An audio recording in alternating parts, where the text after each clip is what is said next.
The broadcast is now starting. All attendees are in listen-only mode. On behalf of RBCS and software test professionals, welcome to this webinar on Agile testing in the real world. I am Rex Black, president of RBCS. We are a worldwide testing and quality assurance firm with clients ranging from small startups to Fortune 20 global enterprises. We've been around since 1994, delivering insight and confidence to hundreds of clients around the world. Our team of international consultants deliver customized training, consulting, and outsourcing services for companies that are looking to improve their test and quality assurance practices. I'm the author of 12 books on software testing, including the bestseller Managing the Testing Process, 4 books on the ISTQB program, and some ebooks, Testing Metrics, Measuring Product, Process, and Project Quality, and Improving the Test Process, a value-based approach to assessing and enhancing testing maturity. We are presenting this webinar in partnership with Software Test Professionals. You can check out their website, softwaretestpro.com. Attending today's webinar may earn you credit for QAI and ASQ recertification, so check with QAI or ASQ to determine how to qualify. It typically involves saving the attendee email that you'll receive after this webinar. Attendance at today's webinar also earns PMI PDUs. I would like to thank Linda Thorne for reviewing the material for PDU status and for making valuable suggestions. Attendees will receive an email telling them how to claim PDUs, including the PDU code. PDUs are available for live webinar attendance only.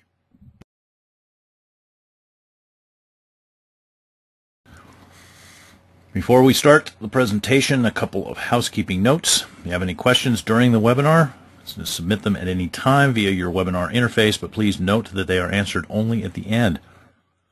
There's no need to ask for presentation copies. The presentation is already posted on the web, rbcs-us.com. Go to the Resources tab in the upper middle of the homepage and navigate from there to the basic library. By attending this webinar, you are automatically registered for the free e-learning drawing, so check your email over the next couple of days and watch the spam filter. If you're having problems with the audio or visual components of the webinar, please contact GoToWebinar support. These problems are usually related to browser incompatibility with GoToWebinar software, company firewalls that prevent downloading of the GoToWebinar applet, or audio settings on your PC, so I recommend starting there. I hope you enjoy this free webinar from RBCS. We do these free webinars as a service to the software testing community because at RBCS we are a not-just-for-profit company.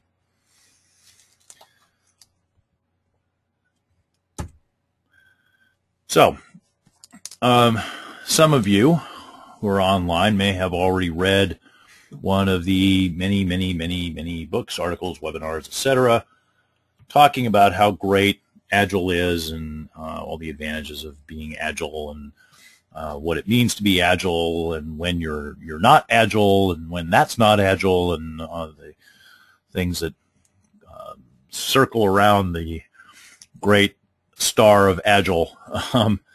But a lot of these articles that I've seen are more focused on purist approaches.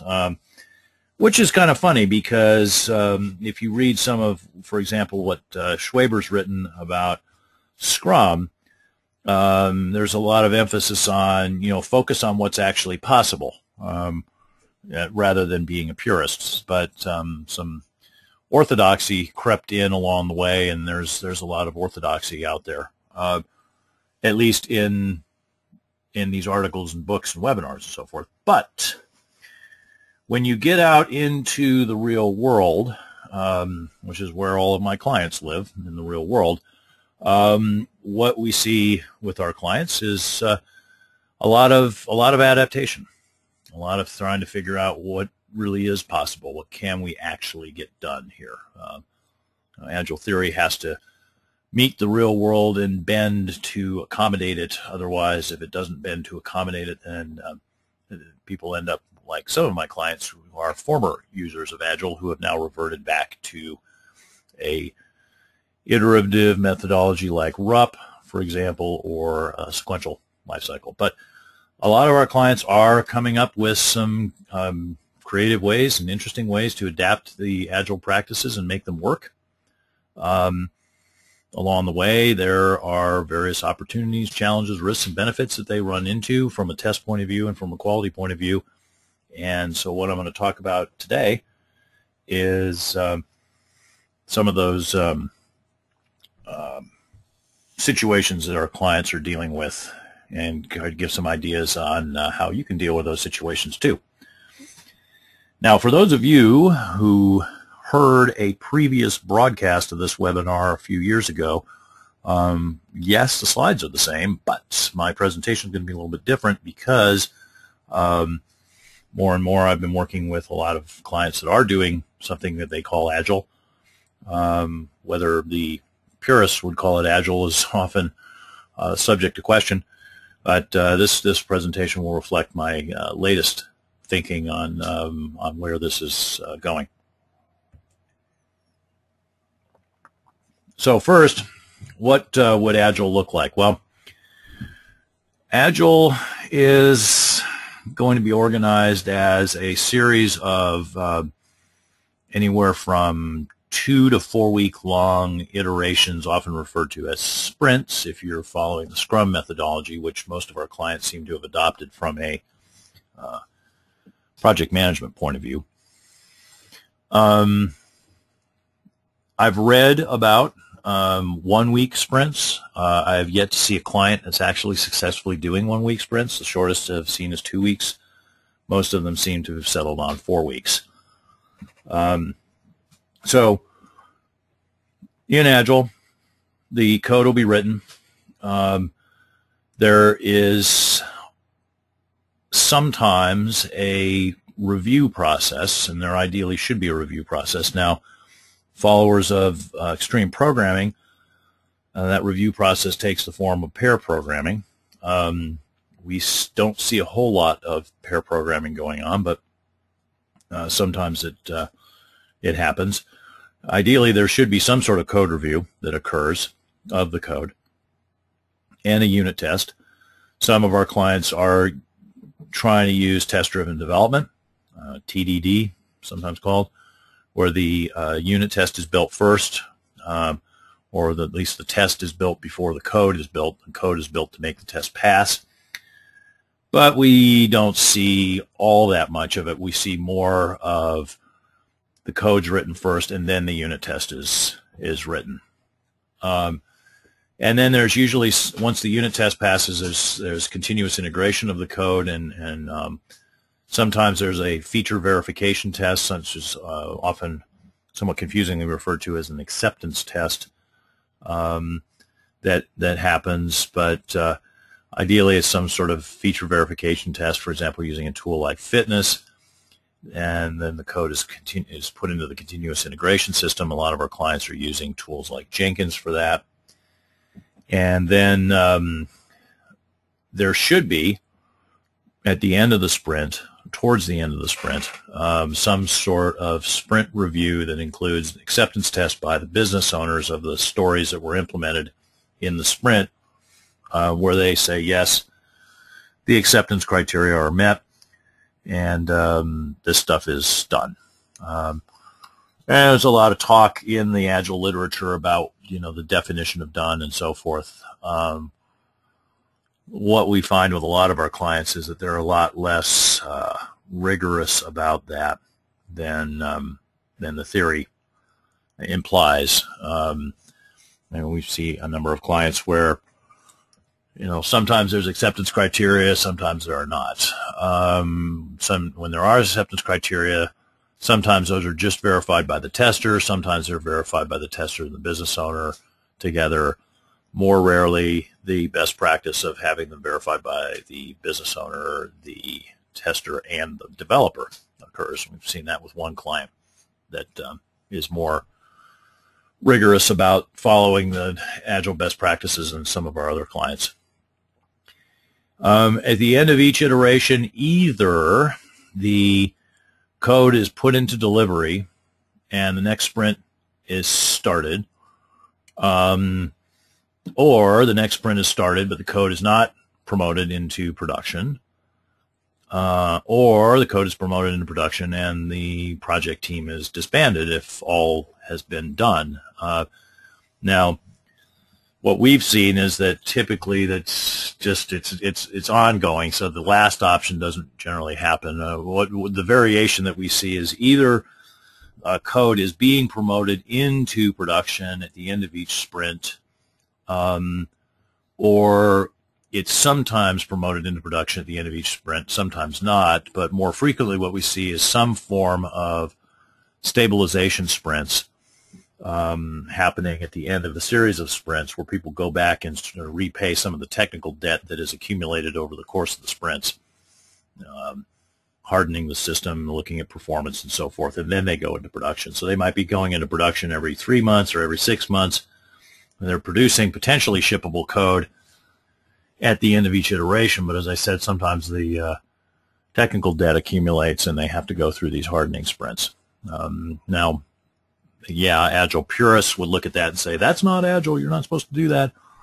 But it happens, not infrequently. I think this is partly a artifact of the fact that there's not necessarily a lot of upfront design. I know people make fun of that, and there's, the Agile purists will scoff at anything up front, but it's sometimes possible to paint yourself into a corner and then you have to get out of it.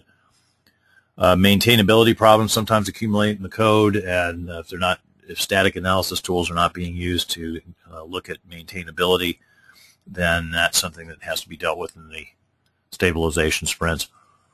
Also, various non-functional attributes like performance and reliability and so forth are sometimes relegated to these stabilization sprints that happen. So the opposite of Agile is sequential. And, the knock on sequential, well, first to define what sequential is. Sequential is where all of the activities and work products associated with a given phase are completed before the next phase is started. And the knock on sequential is that, according to Schwaber, software development is a sufficiently complex activity that it's just not possible to predict in advance what your requirements are, how the system should be designed, and so forth. And so any form of plan-driven software development is doomed to failure because the plan is imperfect. Which is, it's fair. That's a fair enough criticism as far as it goes. But if we insisted that things had to be perfect before we tried them, we'd still be swinging from trees in the jungle and eating bananas and ants. The nature of human progress is that people try things and try things and try things and try things, and then some of those things work and some of those things are abject failures. And I would agree that the larger and more complex projects do have a much higher likelihood of failure, but I think it's somewhat simplistic to say that simply changing your process is going to magically deal with all of the complexity that that you're trying to deal with. And I know that Schwaber is not saying that. I mean, Schwaber talks about in his books canceling sprints and sprint failures and so forth, but he says that should rarely happen, and certainly a lot of the evangelists of Agile are out there banging their metal tubs and claiming that this is a silver bullet over the sequential lifecycle models. But I've certainly seen projects succeed with sequential. I've seen projects fail with sequential. I've seen organizations fail with Agile too and abandon it and go back to a sequential lifecycle model, as I mentioned earlier. But basically the idea here is that instead of trying to understand all the requirements up front, design a system up front, and implement it, and then go through levels of testing to test bugs out of it, we're going to build it and test it in little chunks. Now, Agile comes bearing gifts, comes with goodies. You don't have to be Agile to use these goodies. You can use these in any life cycle, but they have sort of come out of the Agile world, if you will. So you've got unit testing frameworks, JUnit, NPUnit, NUnit, CPP unit, so forth. Continuous integration tools like Jenkins. You've got various kinds of testing tools, Cucumber, Selenium. You've got scripting tools like Ruby,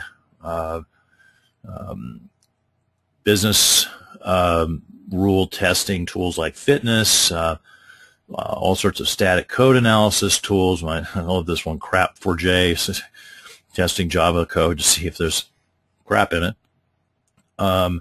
Code coverage tools. There's all sorts of, as I say, goodies here. A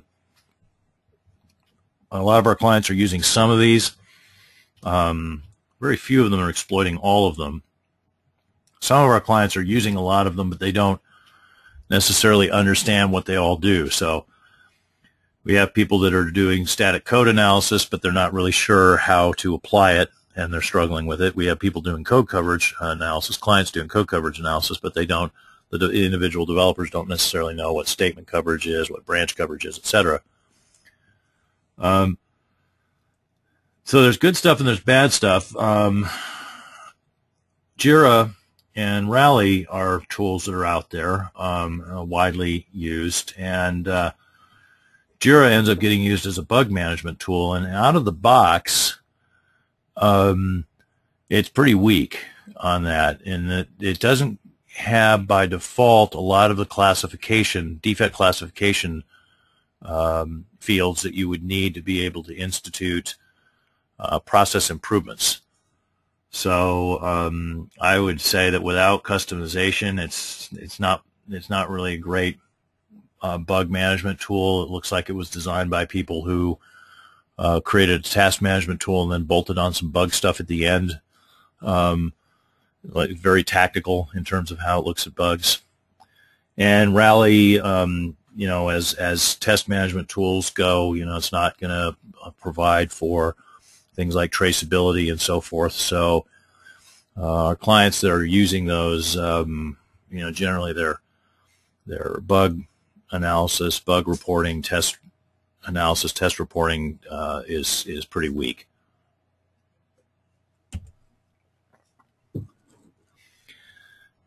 Now, metrics.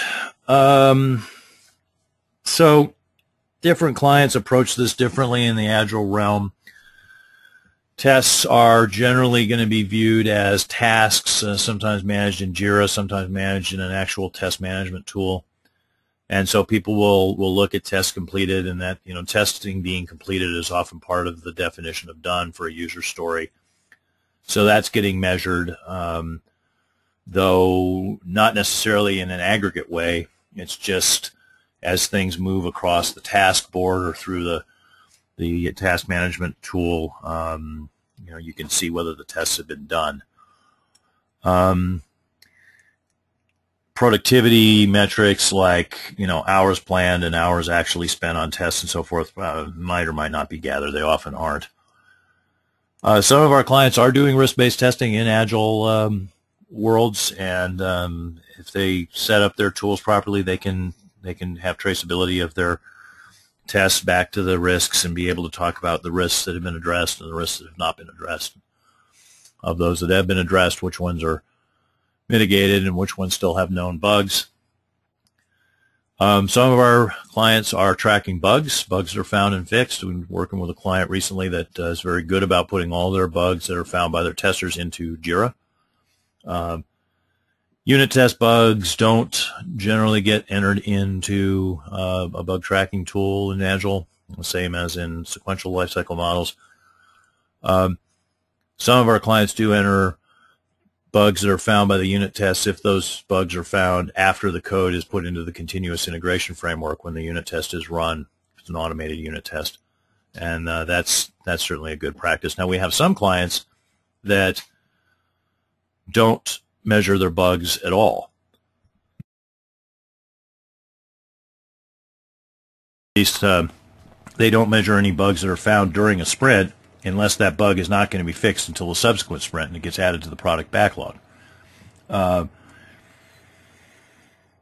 a tactical point of view, the bugs get addressed, but from the point of view of having some sort of visibility into your process capabilities, be able to make process improvements based on visible quality problems, there's a serious loss of visibility there. So I think this is a big mistake. If bugs are found by independent testers, they should be tracked and classified, and data is gathered so that you can make process improvement decisions.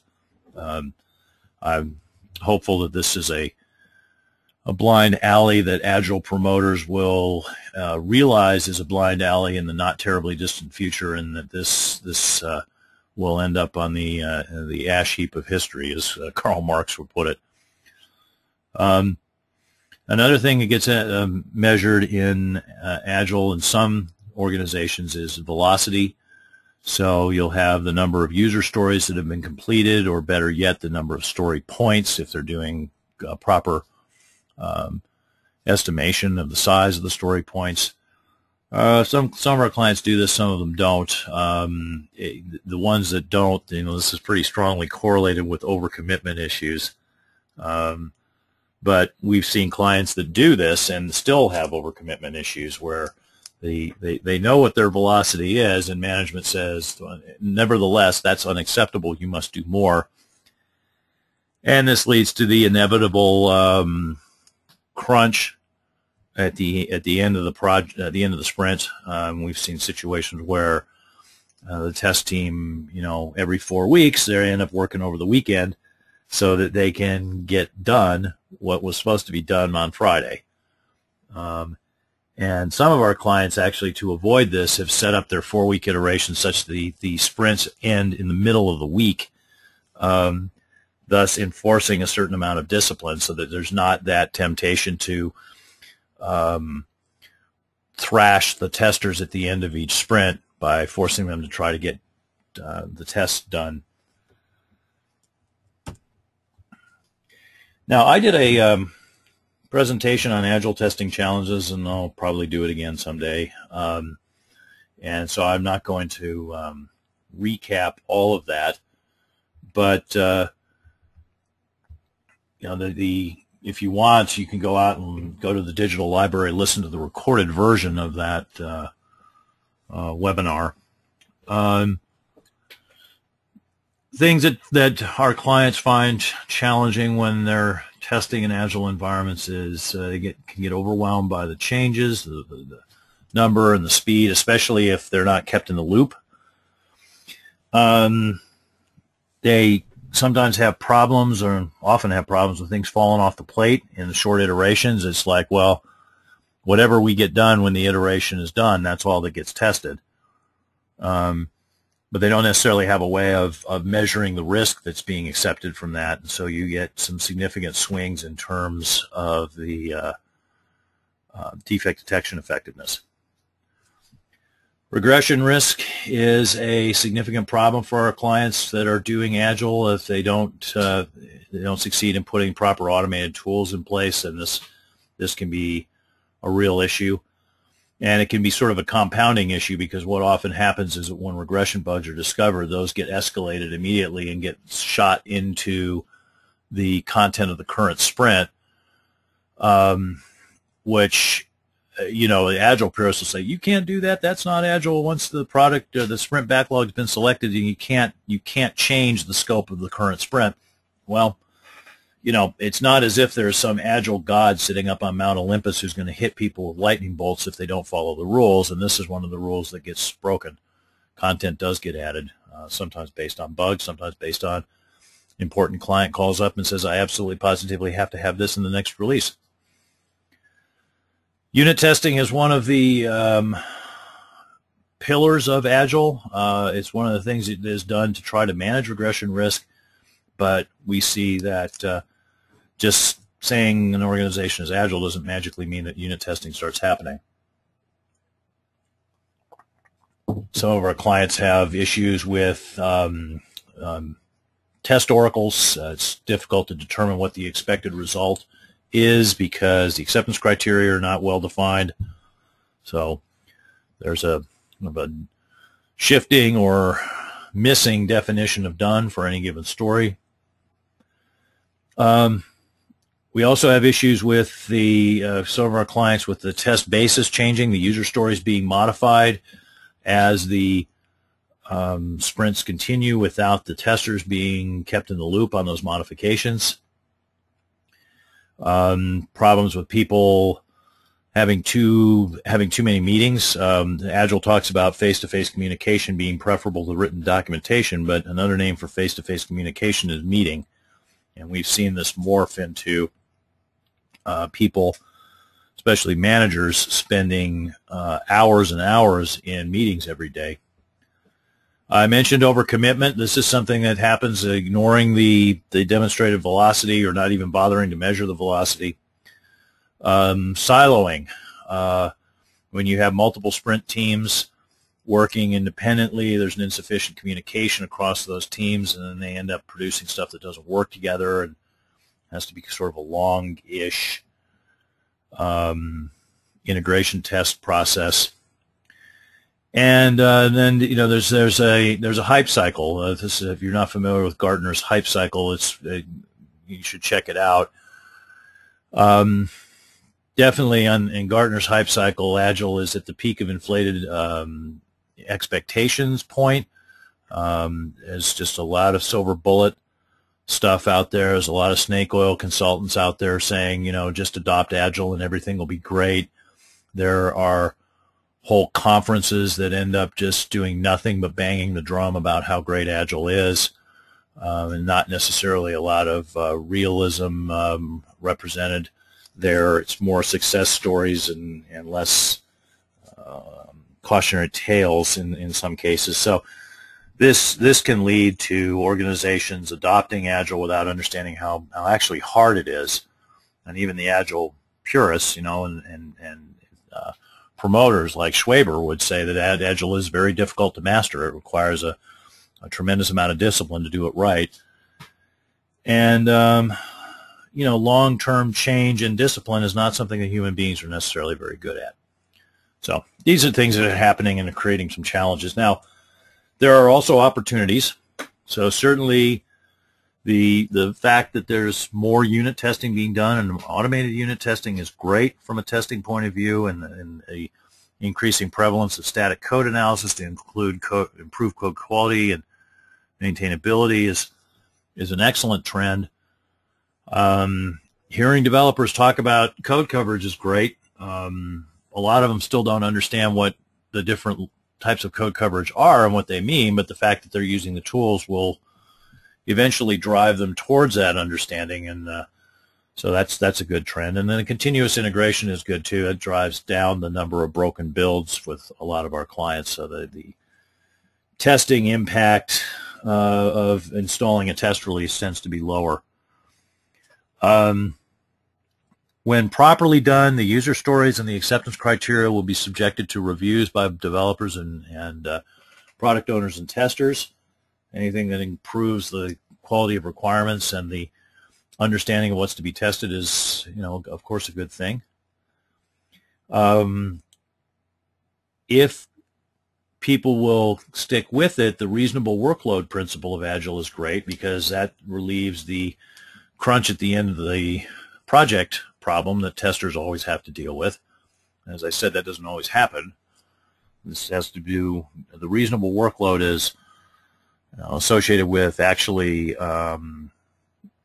making sure that the velocity is known and that estimates are reasonable and that you don't overcommit. Not all of our clients have managed to do that. Certainly control of the technical debt.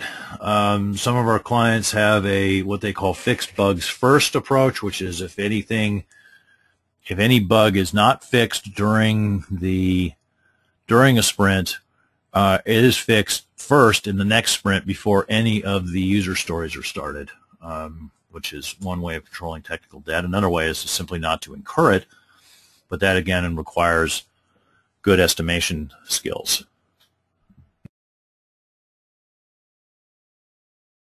Something else I have a recorded webinar on if you want to check it out, and someday I'll do that webinar, present that webinar again based, updated on newer observations.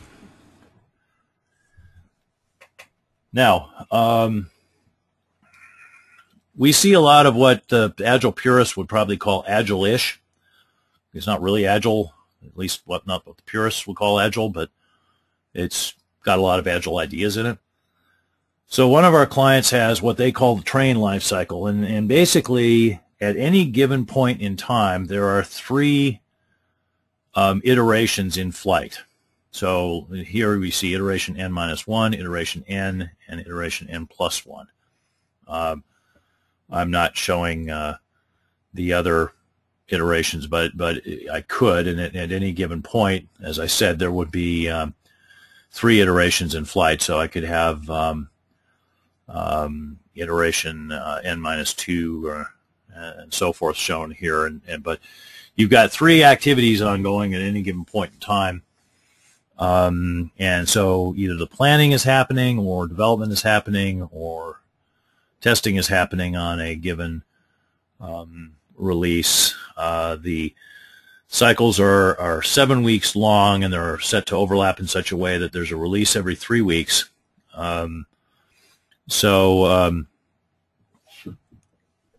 Agile purists would say, well, this isn't Agile because I've got I don't have a single team working together to create the sprint content. Everybody's off doing their own thing. I've got the business analysts and the business stakeholders doing the planning on what's to come next, while the developers are building what's about to be released, and the testers are testing what is in the process of being released.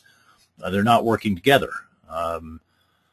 Well, now, okay, you could say that, but they do manage to release every 3 weeks. This is a large, very successful online marketing company, and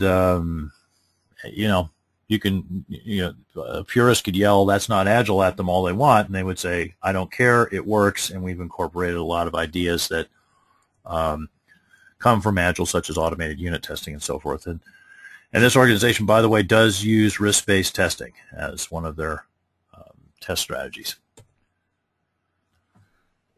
So we have another organization, another client.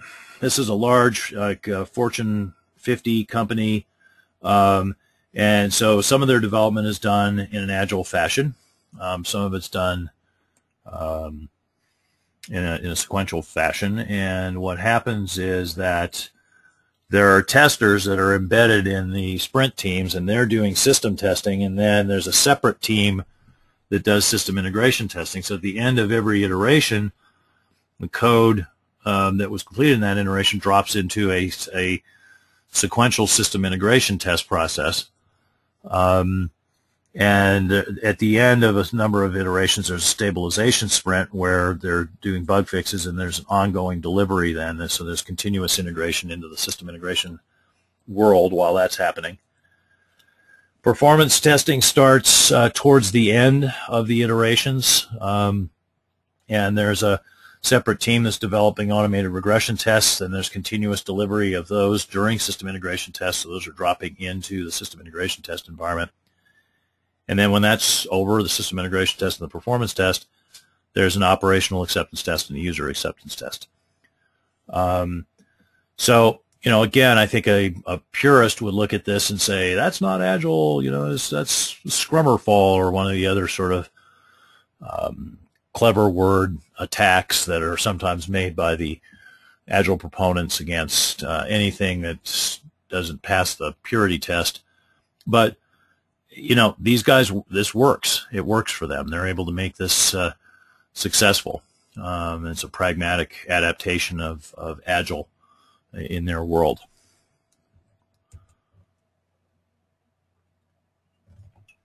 Now we have another client that builds large, complex financial management applications.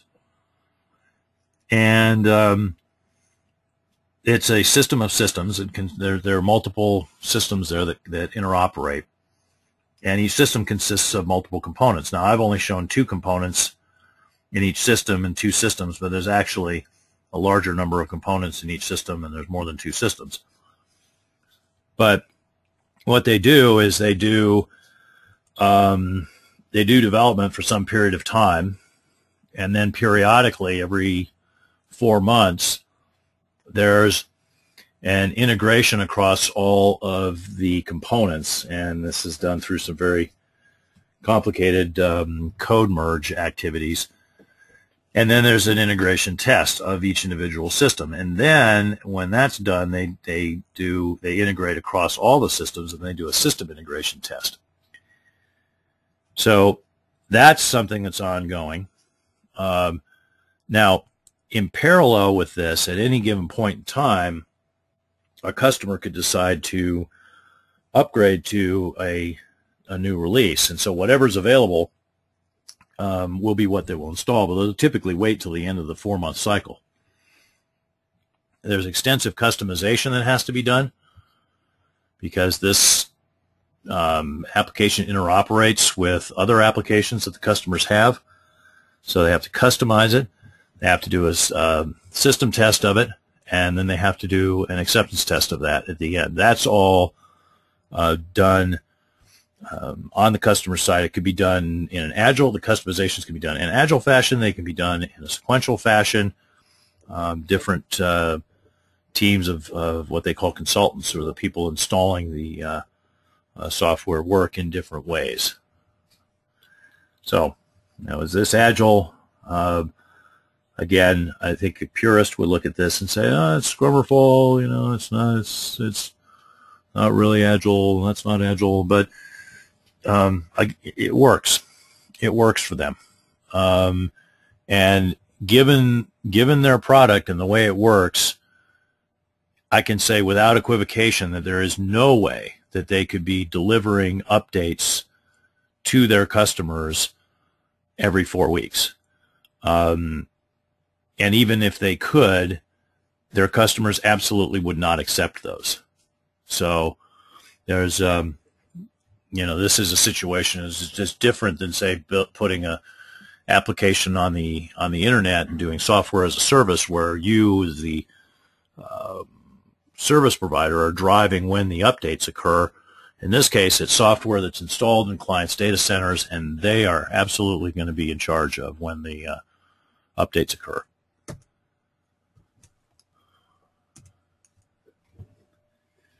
Now, can you do Agile on outsourced projects? People will say absolutely not. I saw Alistair Coburn talk at a conference a couple years ago in Kiev, and he basically said flat out, no, you can't do this. You have to have people co-located. They have to be able to collaborate in real time, face-to-face. All right, so, Alistair Coburn's one of the guys, signatories of the Agile Manifesto, big wig founding father. But, for a lot of our clients, if they're doing outsource and they're doing Agile, and I went and said, Alistair Coburn says you can't do that, they would say, who is Alistair Coburn? Why do I care what he says? And how can he say that I can't do what I'm actually doing? He should come and watch me do it, rather than say I can't do it. So we see that. We see outsourcing of testing and outsourcing of development with some of our clients that are doing Agile, and certainly there's some success stories and there's some failure stories. Having some sort of on-site point of contact seems to be one of the common factors in the success stories. It's not a universal cure, but it's without that point of contact on site, the ability to manage change effectively within the sprints really goes downhill. Now, if you're a tester and you're saying, I'm living in an increasingly agile world, what does that mean for me? Well, one of the things that it seems to mean is you better know how to program. More and more, if you look at job descriptions for testers, there's a tendency to requiring programming skills. This is in the United States, and I'm now starting to see this with clients worldwide.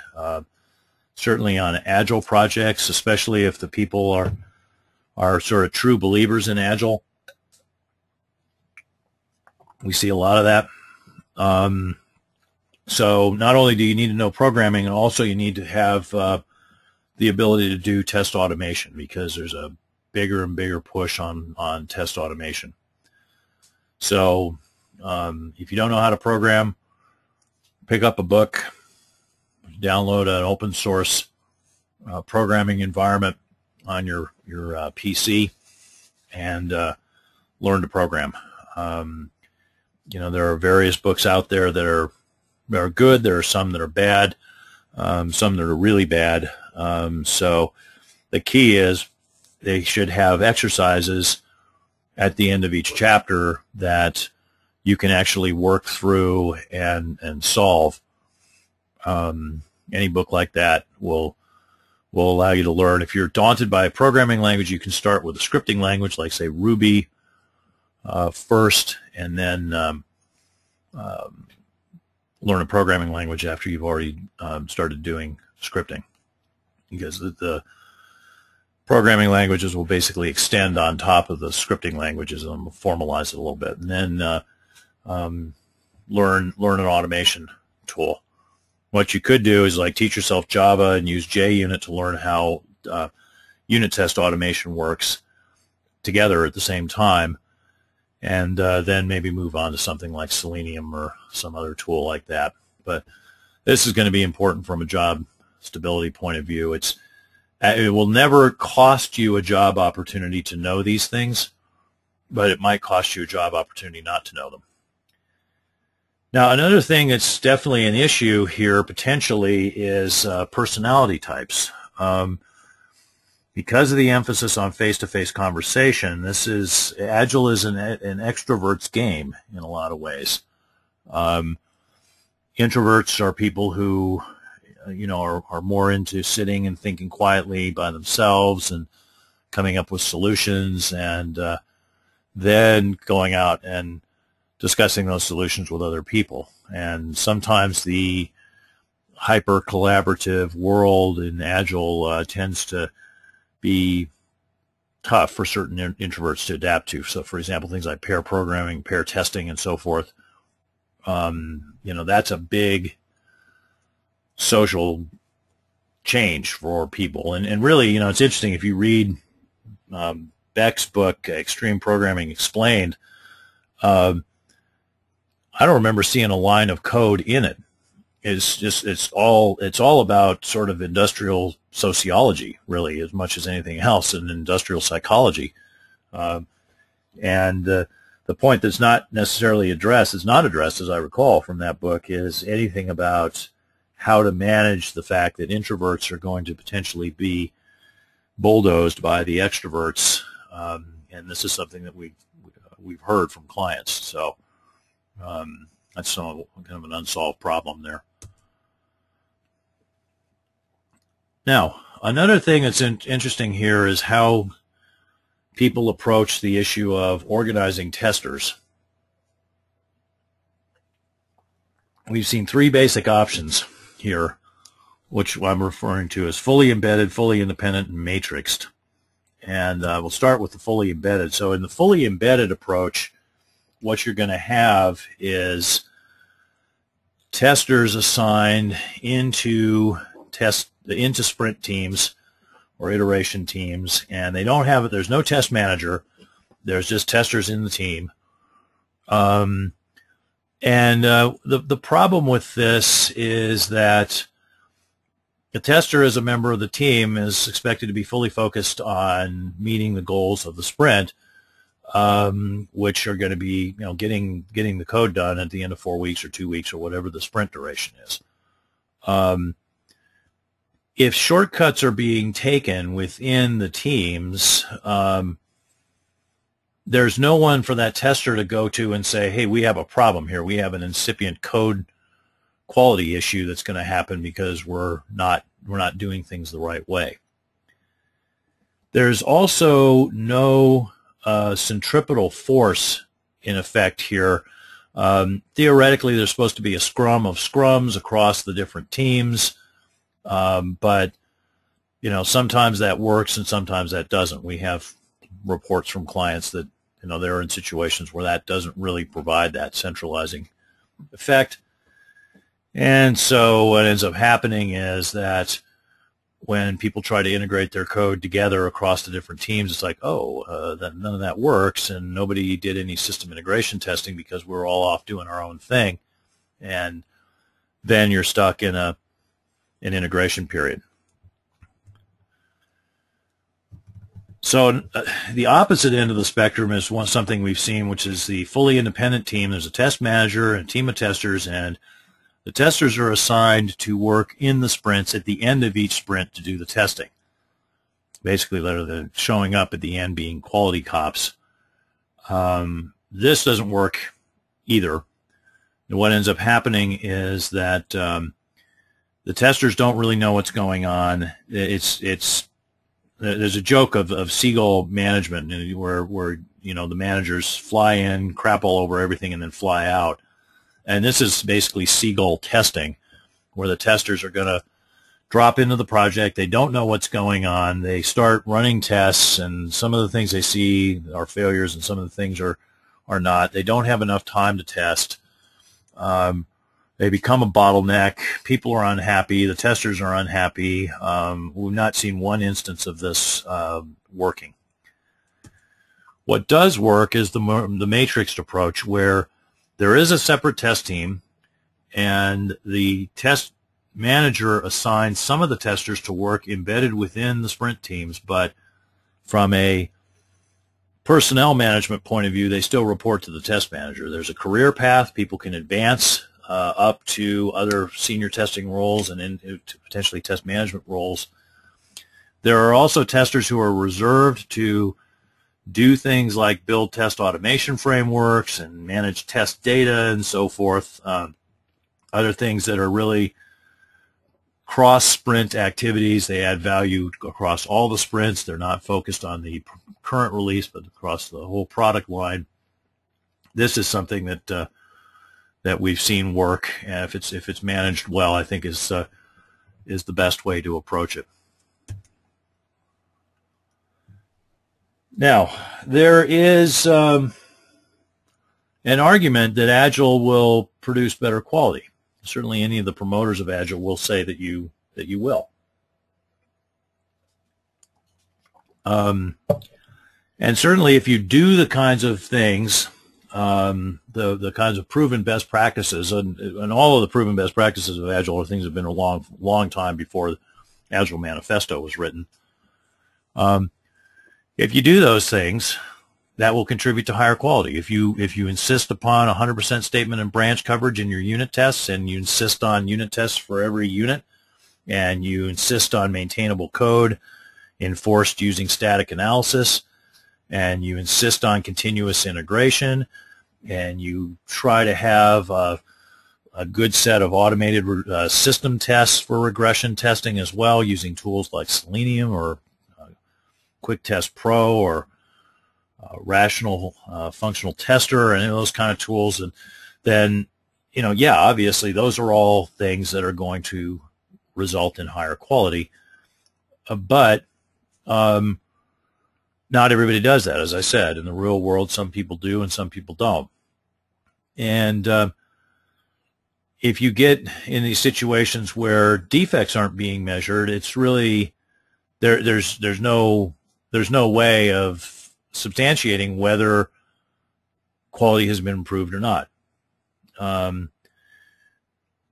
I've heard some reports, for example, Capers-Jones has reported that some teams following Agile are achieving better quality, but I kind of suspect that the teams that would be able to afford to have Jones come in and assess them would also be teams that would tend to be following better practices anyway. So, there's really not a lot of measurement here yet. So in some cases, there's even a move away from measurement in some organizations. So, I'd say that we don't really know what the overall effect is going to be. I mean, I guess there would be people who would say, well, it can't get any worse. But I just had a report from a client last week saying, well, yeah, it can. We adopted Agile and our quality was actually very good before we did, and now we've got just bugs galore going out to customers and they're upset. So, you know, sometimes it's a move in the right direction, sometimes it's a move in the wrong direction. One of the things that I find frustrating is that you do get a lot of what I refer to as proof by assertion, where people just say, well, it's reasonable to conclude that if you do X, Y, and Z, that's going to result in higher quality, and because Agile includes doing X, Y, and Z, therefore there's going to be higher quality. Okay, that's proof by assertion. You're asserting that those things, that is true, but where's the metric? Where's the proof? And so having an objective conversation about this is difficult with some people, especially those whose bread is buttered on the side of making a lot of money promoting Agile. Again, going back to that hype cycle I was talking about earlier, there's a cadre of consultants and people who profit from those consultants as a byproduct, like conference organizers and so forth, that really just don't want to hear any sort of skepticism about, you know, show me the money, you know, show me the proof, and until that hype dies down and people adopt a more balanced way of thinking about this, we're going to have difficulty knowing what the relationship is, especially when, you know, as I say, so much of real-world practice of Agile differs from the theoretical best practice of Agile. All right, so to kind of wind this up before we go into Q&A, Agile is a very different thing than a sequential life cycle, and that those distinctions have interesting effects on testing and quality. Some positive and some negative. There are challenges and opportunities. Certainly there are a lot of tools that are out there that can help us. There's also problems, as I say, challenges. We're seeing some of our clients that are losing visibility because they're measuring less in Agile. Certainly there's a lot more creativity and flexibility in how Agile is implemented than some of the purists would lead you to believe, and also the outsourcing effects are how people are marrying Agile to outsourcing is interesting. It's, you know, some say it can't be done, but certainly some are doing it. Agile is definitely changing what it means to be a tester from a skill point of view, and testers need to really insulate themselves from that by making sure that they get their skills up to date. Test managers need to think very carefully about how they're going to organize their teams to do Agile. There are some ways that work and some ways that don't. And in terms of how Agile is going to affect quality, we've got anecdotal reports that say that it's good. Still a lack of data at this point, but hopefully this is something that will turn out to be positive. Again, if people do adopt the best practices associated with Agile, it stands to reason that the quality would improve. All right, so as always, I put up the advertisement here while I, take the questions.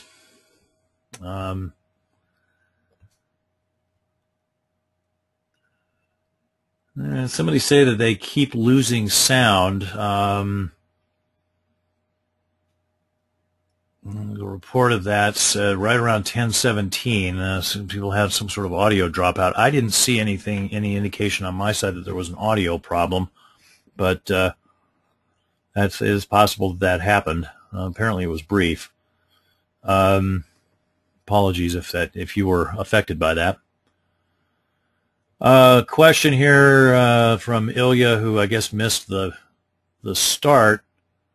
No, she was on the start. Okay, so then you probably heard this. So will the slide be made available? Yes, the slides are available. They're on the resources tab. Go navigate to the basic library and you'll find them there. All right, so I got a question here about tools. Somebody's asking me if I have an opinion about a particular tool. You know, I as a general rule, which I almost never break, I try to avoid commenting on vendor tools without more understanding of the context. So I know I was talking about Jira and Rally, and that was based on seeing those tools in use in a number of organizations. The particular tool that's being brought up here is a commercial functional test automation tool. Ray, I'm not sure of your relationship with the company, so I'm hesitant to discuss the specific tool here.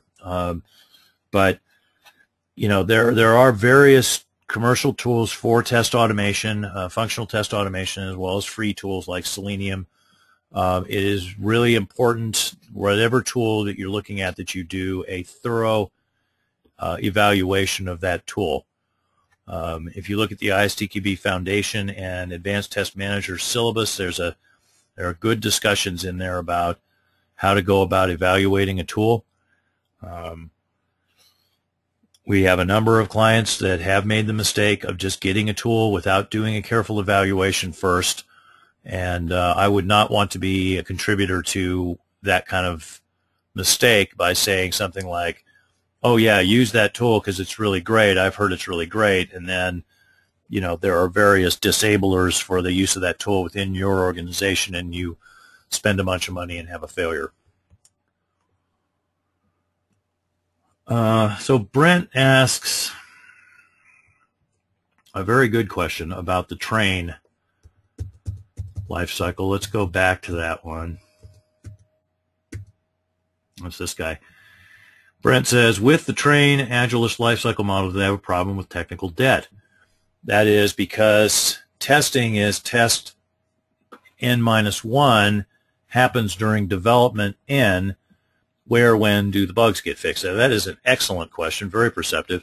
And the way that they manage that, Brent, is that during development, the developers have some amount of their time that is actually reserved for fixing bugs. There's actually a percentage of hours set aside every week preserved for fixing bugs, and also, so this direction, and also for working with the planners here, providing consultation to them. And the same with the testers, where the testers are collaborating this way with the developers on the development of end release, so that they know what's coming.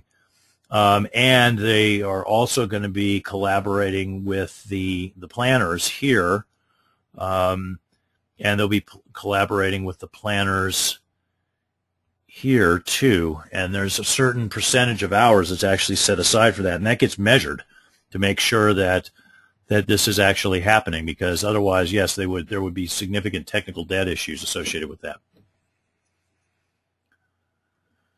So Omar asks, what are the testing skills you say we need to improve aside from programming? What do we need to focus on? So from an Agile point of view,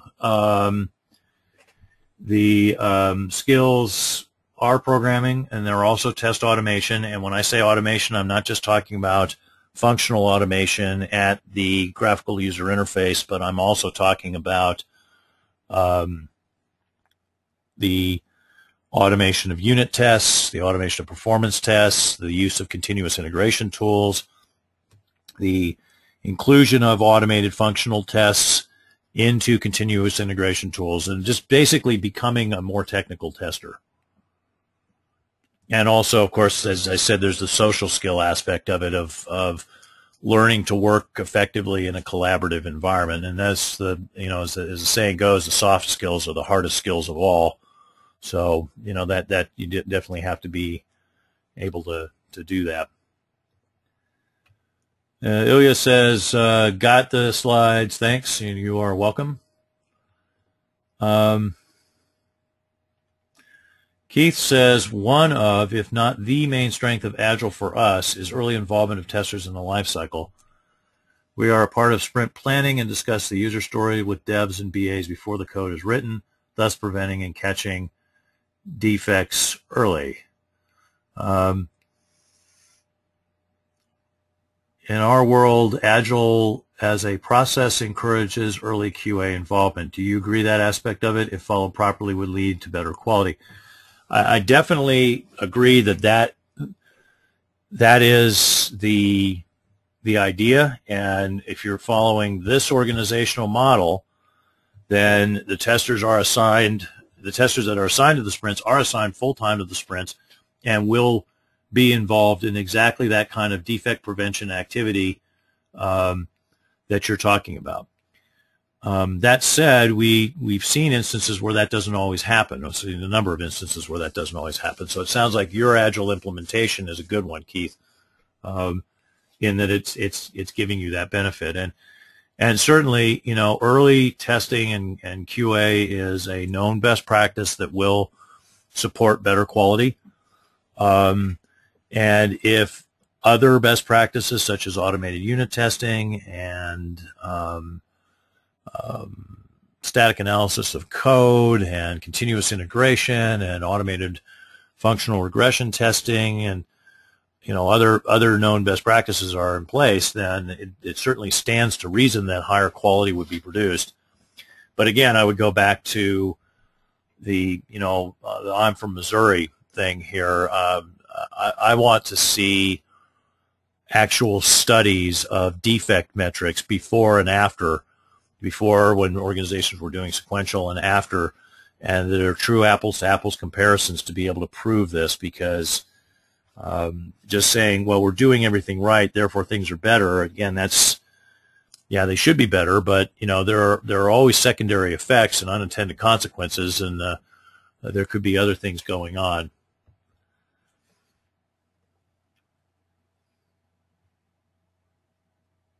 Roy says, you mentioned tools such as Jira and Rally as tools not for testers. What is a good test management tool for both automated and manual testing? Again, I'm going to refrain from making pronouncements about tools and or any recommendations of tools. But what I will say is that there are good test management tools out there that will handle both automated and manual tests, and through a careful process of evaluation and selection, you'll be able to get the right ones. Just make sure that you understand what you need to do. The thing that people most often forget when evaluating test management tools is support for traceability. So if you want to be able to trace your tests back to requirements and risks and supported configurations and the other dimensions of test coverage that need to be addressed, you need to make sure that the tool makes that easy for you. Just keeping track of which tests have been run and which ones have passed and failed, that's, I mean, I can do that with a spreadsheet. So that's not, you know, that's no great feat. Kaloyan asks, what programming language do you recommend to start learning for testers? FYI, I'm a totally manual tester for now. What I would recommend is that you start by learning a scripting language if you've never done any programming before. Something like, say, Ruby or Perl. Ruby seems to be in ascendance now over Perl, but, you know, take your pick. You could also learn one of the shell scripting languages on Unix if you've got a Linux box available to you. I've always preferred the Korn shell myself, but there's C shell and Bourne shell as well. If you learn scripting language, you'll learn the fundamentals of procedural programming. Then what you could do is, if you're working on projects that are in C++, I would say learn C++. If you're working on projects that are written in Java, then learn Java. Pick the corresponding unit testing framework for that, JUnit or CPP unit, and teach yourself that at the same time. And if you really get ambitious, actually teach yourself that by doing test-driven development. There's a book out there, I believe this is by Beck, called TDD Explained, that will allow you to do that. So that's kind of a lot of homework, but give yourself time, and you should get there.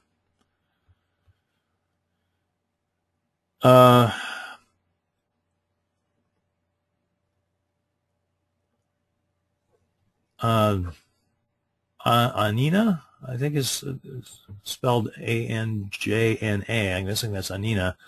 Says, thank you for the presentation. I was wondering what is the best programming tool to learn for a beginner. I know you suggested Ruby to start, so I'll just reiterate what I just said for you as well. Brent says, you mentioned some teams have sprint reviews in the middle of the week to avoid testing over weekends. Do you have any other tips on how to remedy sprint mini waterfalls where test engineers need to cram in weeks of testing within a couple of days? Ideally, QA should be just as busy as dev in the beginning of the sprint, but we still haven't been able to achieve this. I think from what I can tell, Brent, the main cause of this is overcommitment. That teams commit to too much in a couple ways. And one way is that they actually just say we're going to do more user stories than we actually can do. They know that through experience, but they keep doing it. Another thing that happens with least overcommitment is that they size their user stories fine, but they forget that there's going to be other things that end up happening during the sprints, like the urgent production bug that absolutely positively has to get fixed in this release, or the customer feature opportunity that we have to get in this release in order to realize revenue.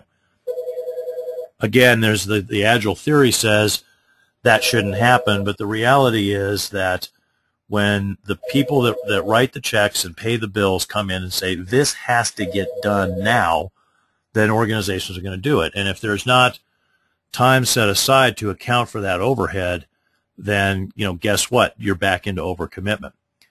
Another way that overcommitment happens is that people just don't exercise best practices in estimation at the beginning of the sprints. So, for example, one of our clients, the individual testers who are going to do the testing are not involved in the estimation process. That's a huge Agile no-no, but we've seen it happen. The natural outcome of that is that, the developers, the sizing of the work for the developers is perhaps accurate, but the testing work is, not at all. So what happens is that the testers just do, as much as they possibly can within the time constraints that they're under, and that's what gets tested. So that's what I would say is address, my first suspect, I can't diagnose your problem without actually going into your organization and doing an assessment, but my suspect here is overcommitment, and that's where I would recommend you start looking. Bob asks, regarding defect metrics, rather than defects found during sprints, isn't the better metric to determine quality defects found after release to customers? Or if there is a system integration phase, the defects that escape into the post-sprint testing phase? Well, yeah, you need to measure both, Bob. Because what you need to measure is the defect detection effectiveness of the various testing activities that are happening during the sprints, and you can't. The raw number of defects that are found in production or in post-sprint activities does not tell you what percentage of defects were detected, because the more defects that go into a defect detecting activity, the more defects will come out of it, regardless of what its defect detection effectiveness is. So in other words, if you have 90% defect detection effectiveness in your testing in a sprint, if 100 bugs are introduced in a sprint, then you're going to release 10 bugs. But if 1,000 bugs are introduced during the sprint, you're going to release 100. So you can't just look at the 10 and 100 and know what's going on. You have to be able to talk about percentages of defects that were found during the sprint, and in order to do that, you'd have to measure them. Yuval asks, doesn't expecting testers to be domain experts and test experts and programmers raise the bar too high? Is it realistic?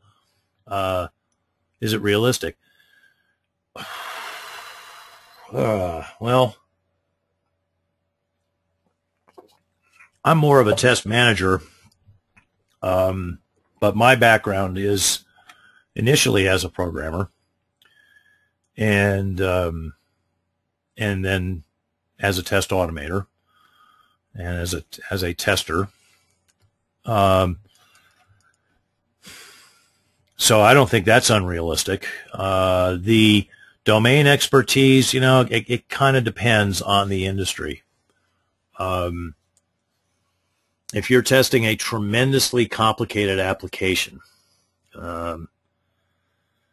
something that does, I don't know, modeling of nuclear physics or geological software or climate prediction software, something like that, then I guess, yeah, you're going to need to have some pretty substantial domain knowledge, and might you need to focus more on that? Yeah. Skills assessment, skills management is certainly something I've discussed in previous webinars, and I'm sure I'll discuss in the future. But I guess my point, Yuval, is that the trend is that it's getting harder and harder to find a job in testing without a fairly strong technical background, at least in in organizations that are doing Agile. So I think you've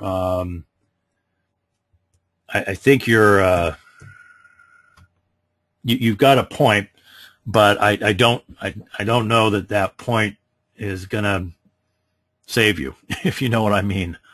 I think it's just, this is the way things are evolving, and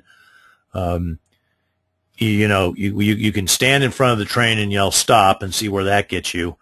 You can go and do something else because you don't want to be on the train, or you can get on the train. Those are sort of your options. It's kind of like with outsourcing, where outsourcing's got all sorts of known risks associated with it, and people have pointed at those risks and say, outsourcing's a bad idea and, doesn't add value. But the fact is that there's no real good productivity metrics in software engineering. So what gets measured is salary per hour. And by that metric, outsourcing looks too good to resist. So, this is just, it's kind of, things are going where they're going. So Bill says, with regard to the jury is still out, will a few in-depth Capers-Jones-like studies be enough to bring in the jury with a verdict the industry can accept?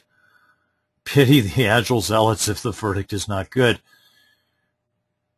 Well,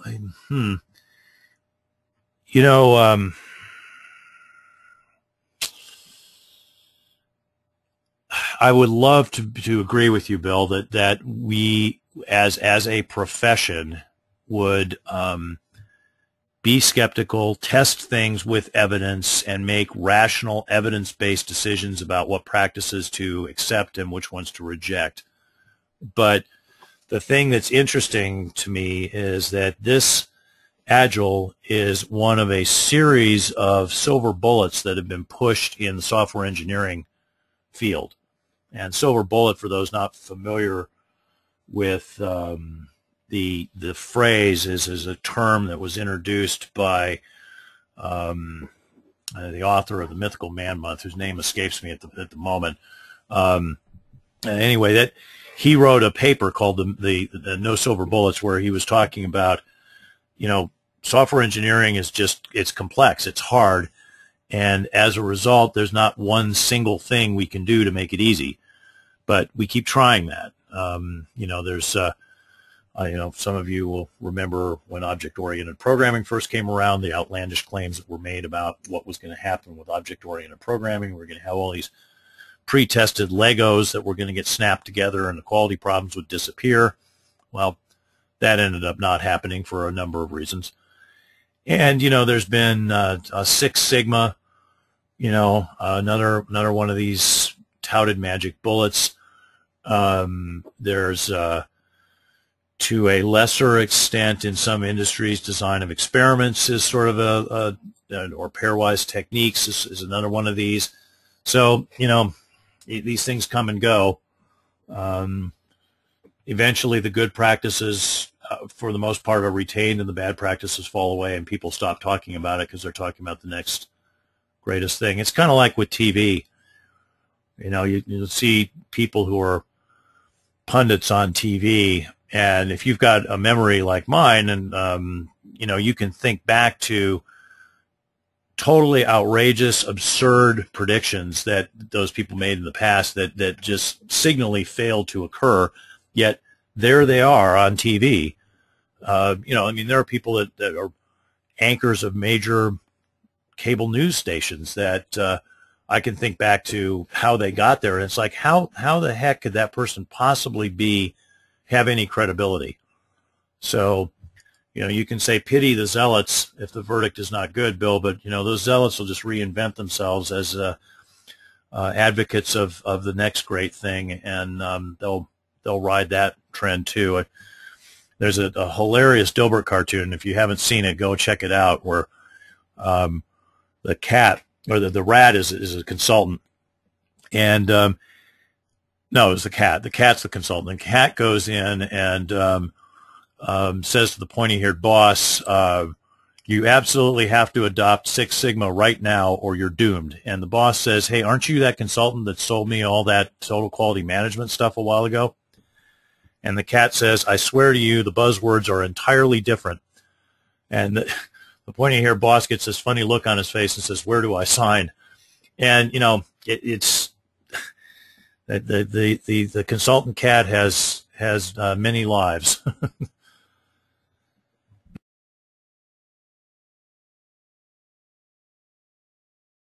Bill has a comment question here. We have seen that Agile projects can be extremely intensive in terms of testing resources, especially if you now need to embed multiple testers on every Agile team and then employ cross-sprint test automation maintainers who are an operational cost, not a capital cost. Can you elaborate on how you have seen Agile work with outsourced testers? So I think you're referring to this model, where this model would also be where some of the testers would be outsourced. Now, this model might seem expensive, but it actually, by centralizing things like creation of the test data and automation, they are done more efficiently, and thus the cost is less than if you had those tasks embedded within each sprint, because they were embedded within each sprint. The test data creation and the automation work would be sub-optimized based on the needs of that particular sprint. They wouldn't be looking across multiple sprints and across all the different sprint teams. So this will actually work more efficiently than just trying to push that down into each tester. Now, in terms of the outsourced, basically what would happen is that the tester, if we assume, say, this guy here is offshore. Well, first let's just assume he's outsourced, but he or she is in a time zone that is reasonably close to the local team's time zone, and so there you can have communication via phone and webinar and video conference and so forth. So in that case, it's just a matter of making sure that the practices of, you know, picking up the phone and having the person participate in the daily sprints and so forth, that's all being done. And it might be that certain meetings like the daily stand-ups, I said daily sprints, I meant daily stand-ups. The daily stand-up meetings are happening at an hour that's, you know, an overlapping work hour. So they might, instead of happening in the morning, they might be happening in the afternoon. But be that as it may, it happens at a time that's mutually convenient for all involved.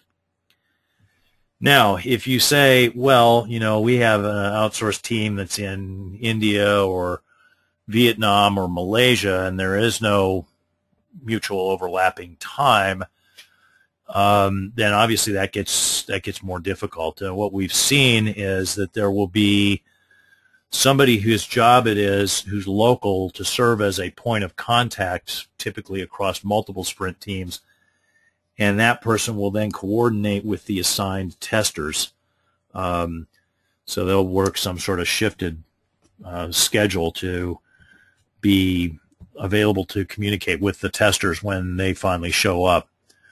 It's not optimal, without a doubt, and obviously the face-to-face communication aspect gets lost.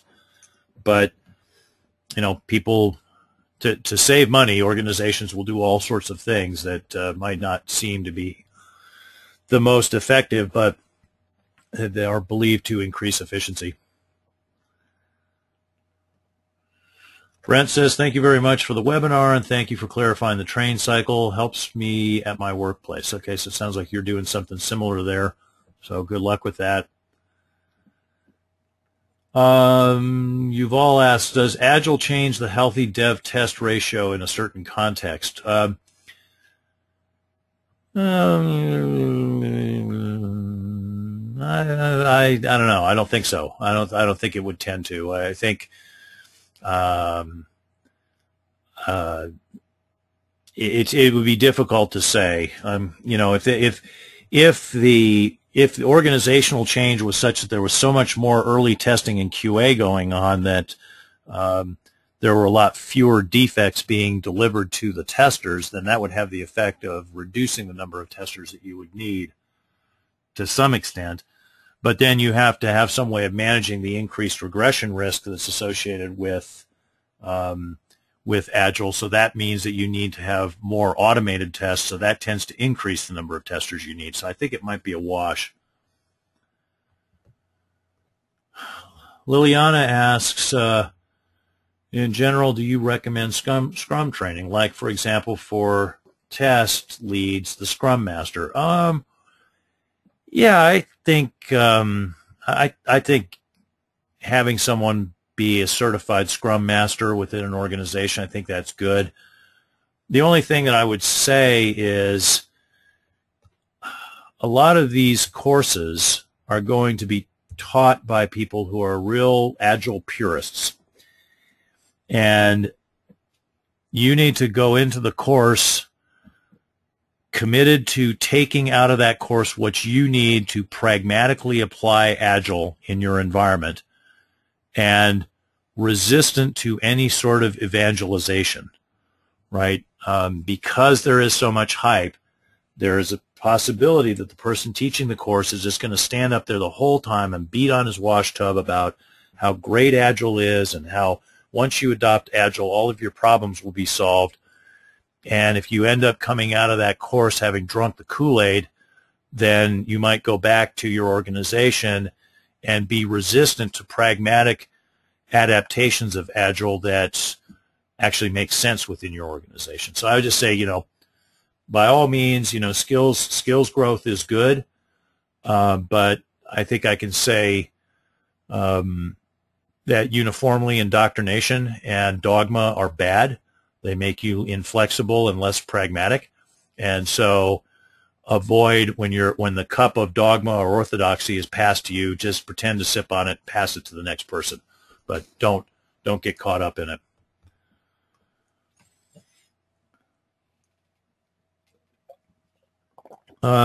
So Ilya asks, what is your take on the trend to not have testers as separate team members, but to have developers doing both coding and testing? I'm opposed to that. I read one of Schwaber's books on Scrum, and on the whole, I found it very good. But he made a statement in there about, testers, developers, testers. It's just a role. It's not a job title, and people should be developing one day and testing the next. And that's like saying that, someone can play a violin. If someone can play a violin, they can play a piano. Or if someone can play basketball, they can play football. That's just not true. I mean, there are specialized skills, and to make a statement like that indicates an ignorance of the practice of testing that I think just disqualifies someone from giving advice on how testing should be organized. And I know that probably sounds a little harsh, but I really feel very strongly about that. To say that a developer is going to know as much about testing as a tester would know just means that somebody has never met a tester that knows what they should know, and never met a tester who was a fit representative of what a good professional tester is. So as you can see, I'm strongly opposed to that. Should the project manager be ready with requirements or designs before the sprint starts? So this is from Rena. Rena, the Agile best practice is to have what's called the product backlog that is replenished more or less asynchronously. And then when the user stories are selected out of the product backlog, those go through a cleanup process for an individual sprint. So, that would be the best practice. But in real practice, what we see a lot of clients is that the requirements are sort of gathered together, I guess would be the right word, at the beginning of each sprint, and that there's the maintenance of the product backlog isn't always done. It's not a good practice, but it does happen. Manjunath asks, could you please throw some light on the test policy and test strategies recommended for Agile testing? Well, the test policy is going to be much the same, because the test policy is the why you test. It's the objectives you're trying to achieve. So the test policies really shouldn't be terribly different, sequential versus Agile. Now, the test strategy is the how to implement the policy, and the test strategy should really describe in general how testing is carried out on all the different sprint teams. And, participation in the daily stand-ups and how defects are tracked and defect life cycles and those sort of things. Now, if you're going to have a test plan or a set of test plans, what you want to do is you write that at the beginning prior to the first sprint, and that plan just describes for this particular project how we're going to carry out the strategy on each sprint. You don't want to write a separate plan for each sprint. That doesn't make any sense, because the sprints are just the same process, or at least they should be the same process, carried out for a different chunk of content. And that gets to the question from Vandana, who says, what does the test plan for an Agile methodology look like, which I just described. Keith says, thank you, Rex. I appreciate the work you do contributing back to the software test community with these webinars. You are quite welcome, Keith. I'm glad that you are a regular attendee.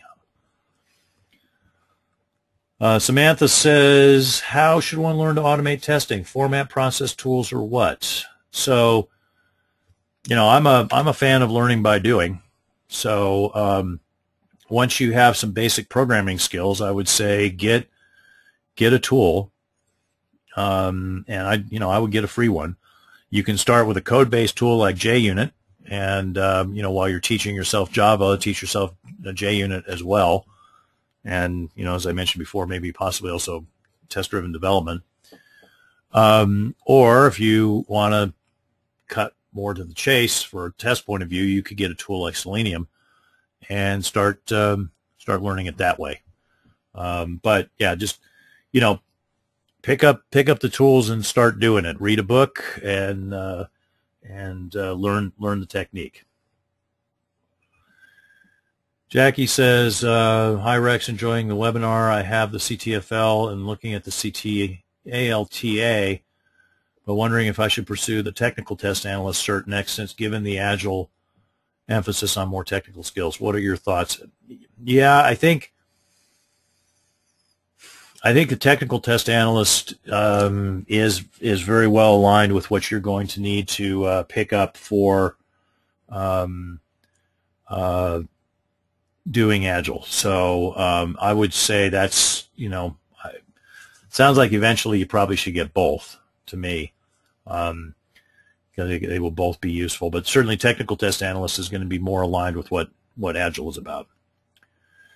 A few of you reminded me that Fred Brooks was the author of The Mythical Mammoth. I can't believe that slipped my mind. And Bill also points out that Fred worked at IBM like Capers-Jones, which is very true. IBM is just an absolute fountain of best practices for software development and software testing. It's It's incalculable how much IBM has contributed to the development of software engineering as a practice, and we really all of us in this profession owe a debt of gratitude to the people at IBM in the 60s, 70s, and 80s who just made this a much better profession than it would have been without them. Nico says, thanks as always for the great presentation. Thank you for the kind words. Adrian says, regarding Matrix, do we have offshore resources but onshore point people working with them? Yes, that's I think what works. Ray points out that it was actually Dogbert, the dog, doing the selling job. And now that you mention it, yes, that is the dog that did it. And she provides the link to the site. It's dilbert.com/script/comic 2001-10-03. So thank you, Ray. Gene says, any specific advice for a newer testing team embarking on an agile testing approach for the very first time? Pitfalls, concerns, etc. You might check out my Agile Testing Challenges and Agile Testing Opportunities webinar as well. I think that would be helpful to you. I would say, you should probably read Crispin and Gregory's book on Agile testing, which I think on the whole is a good book. It's a little bit they get a little too carried away with exploratory testing and advocacy for that, but on the whole, an excellent book. So I would say, go through that. And again, just, when the cup with the Kool-Aid comes around, pretend to sip on it and keep your head on. The Katarina says sound getting worse. I'd be interested to hear. Send maybe an email to info@rbcs-us.com if anybody has some reports on sound quality problems, and let me know. And I'm going to have my staff take a listen to the recorded version of this and see if we can hear any problems with it as well. Srinavasalu says, I registered for a webinar this evening but joined the morning session. Hope this is okay. Absolutely. It's free either way. Bob says, thank you, very helpful. So you're welcome, Bob. Phil asks, have you ever seen a successful implementation of sharing testing resources across Agile teams? That is a tester who splits his time between two Agile teams at the same time. I'm reminded of the Chinese expression that it is dangerous to try to leap a chasm in two bounds. I think the problem here is that if you read up on Agile, it says that the sprint team is supposed to be 100% focused on what's necessary to move the sprint along, and so I think I think there's a danger of the person getting wishboned.